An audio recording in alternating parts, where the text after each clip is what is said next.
Hanggang sa lupa'y para akong inaalon, nalulunod sa batikos ng mundo, sa kung ano lamang ang kaya ko.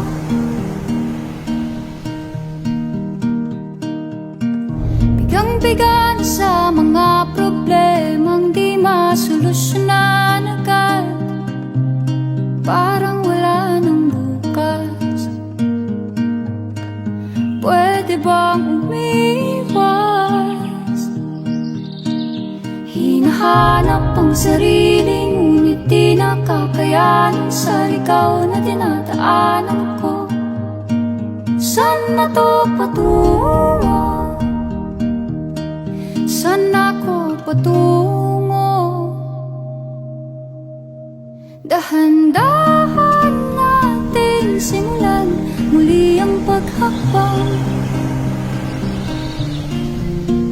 Dahan-dahan tumingin sa salamin upang makita ang ating kagandahan. Dahan-dahan iangat ang mukha upang silayan ang payapang kalangitan. Oo, pagod ka na, pero di ka nag-iisa. Kaya't lumaban ka at sabihin